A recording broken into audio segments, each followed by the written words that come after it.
Right, good morning. Morning, everyone. I'm Gmachl, and I'm the Interim Director of the Andlinger Center for Energy and the Environment.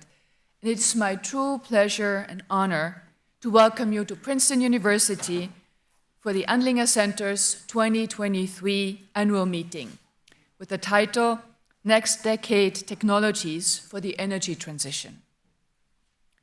As a professor of electrical and computer engineering and as head of Whitman College, I have the privilege of helping guide our students in pursuing knowledge and purpose. At Princeton, we take it very seriously, their responsibility to help train the world's future leaders in all fields. And we strive to impart values that make our work embody Princeton University's informal motto, in the nation's service and the service of humanity. Here, in the School of Engineering and Applied Sciences, or as we call it, SEAS, we do this by creating new knowledge and technologies that can improve public health, environmental quality, communication, sustainability of industrial and energy system, and so much more. Our institutes, centers, research initiatives bring together and support faculty and students from many departments, working on central issues such as energy, bioengineering, smart and sustainable cities, quantum science, and the applications of artificial intelligence and machine learning, all to improve engineering and many other activities.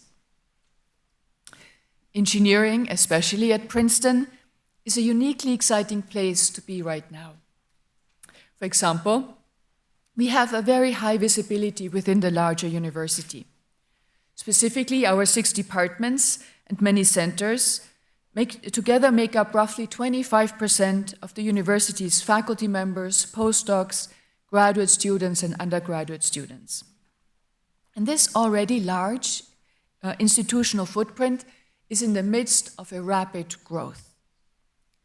New physical infrastructure, meaning all the construction you see around campus, is being constructed to create a SEAS and environmental sciences neighborhood, which will provide new state-of-the-art facilities for teaching, research, and enhanced spaces to encourage cross-disciplinary collaborations. This construction also supports Dean Andrea Goldsmith's goal for the 5-year period from 2022 to 2027 to increase our faculty and student population by about 25%. Such a growth will greatly expand our capacity for world-class research and education.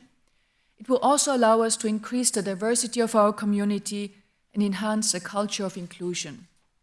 Indeed, this is an important aim for Dean Goldsmith, who is committed to broadening the range of ideas and experience among SEAS researchers and students in order to achieve better outcomes that serve all segments of society. SEAS also provides our faculty and students with unique opportunities to understand their work in a broad societal context. Princeton SEAS not only encourages interdisciplinary work, it also attracts inherently interdisciplinary scholars. Within an established culture of the liberal arts and humanities, strong ties between SEAS, the School of Policy and International Affairs, and the entire college enable our engineers to regularly engage outside of traditional bounds, understand difficult societal problems, and pursue multidisciplinary approaches to solve them. Finally, a culture of innovation, supported by centralized operations under Princeton Innovation, has been rapidly growing at SEAS and the university. This is something Dean Goldsmith routinely champions for its ability to drive use-inspired research. And it does not happen in a vacuum. Engagement with external partners fosters success at innovation, and interactions with them in regional, national, international arenas encourage knowledge and technology transfer aimed at solving the many pressing challenges we face today. All of these things differentiate engineering at Princeton, and making seas a special place for all of us, but especially for the Andlinger Center. The Andlinger Center's mission is to translate fundamental research into practical solutions for a sustainable energy future. Pursuit of this mission rests on 3 pillars: fostering research, engaging students, and cultivating external partnerships. Through our research programs, the Center seeks to advance the frontiers of knowledge at the nexus of energy and environmental issues, and our faculty tackle an incredible array of challenges around technologies, materials, processes, systems, and policy frameworks to meet global needs for energy and materials while mitigating climate change and other environmental imbalances. This is done in collaboration with our wonderful students, many of whose research projects are featured in today's poster session. From undergraduates to graduates and postdoctoral fellows, they are all passionate about making positive change. We are very proud of them and know that they will apply the lessons learned here at the Andlinger Center to be the next generation's leaders in the quest for a sustainable, healthy planet. The 3rd pillar of the Andlinger Center in supporting our mission is partnerships. Partnerships to catalyze knowledge transfer and accelerate deployment of applied solutions.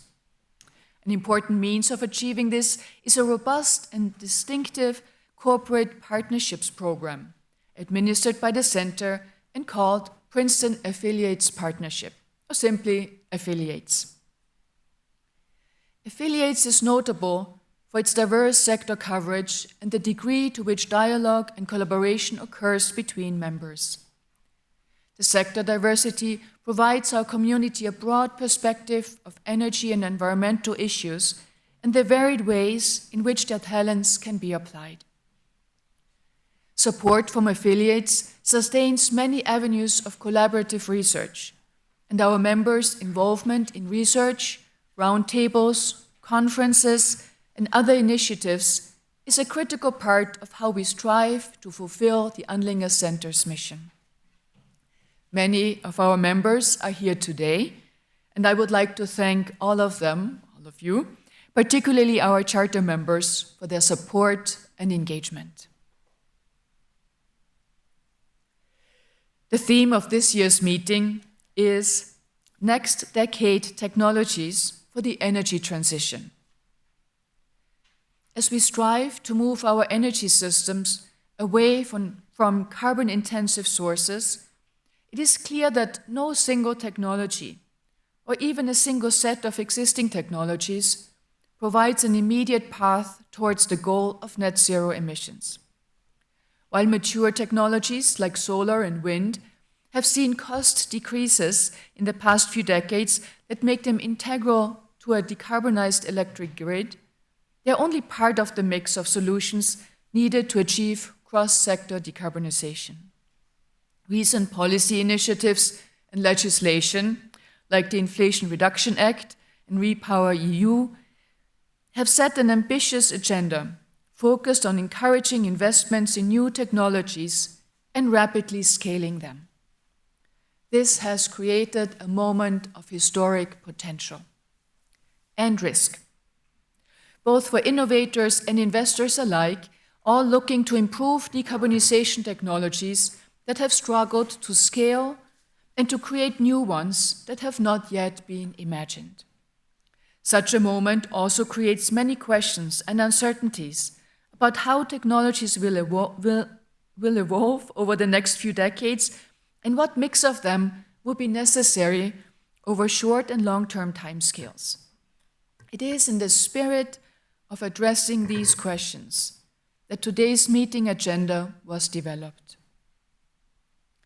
Our keynote speaker, Emery Lovins, will set the stage with a far-ranging look at our energy future, after which we will hear from a variety of expert panels about technology pathways they see as critical.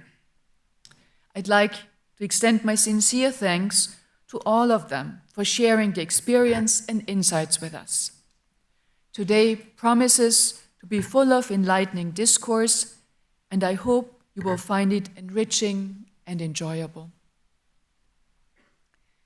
With that, I would like to introduce Professor Barry Rand, Professor of Electrical and Computer Engineering and the Andlinger Center for Energy and the Environment. Barry is also the Andlinger Center's Associate Director for External Partnerships, and he has been instrumental in organizing today's meeting. Please join me in welcoming Professor Barry Rand to the podium to deliver his welcoming remarks and guide us into the day. Thank you.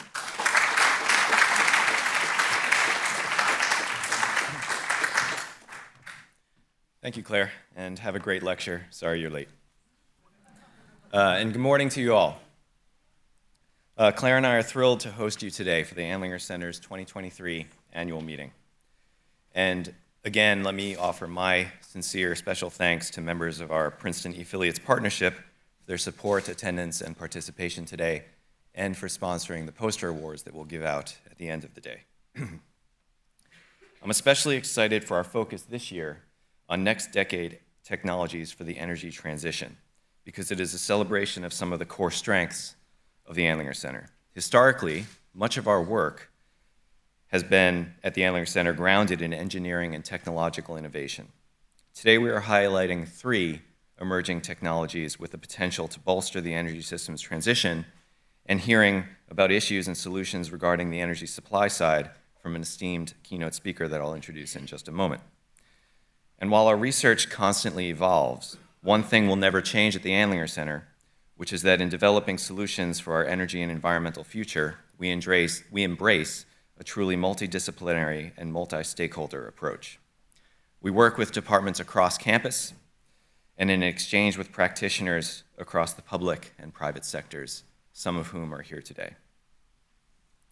In this way, we turn world-class research into actionable solutions by informing and stress testing the work through collaboration, then delivering knowledge into the hands of decision makers and leaders. At the Andlinger Center, we pursue research to enact real global change, and today is no different.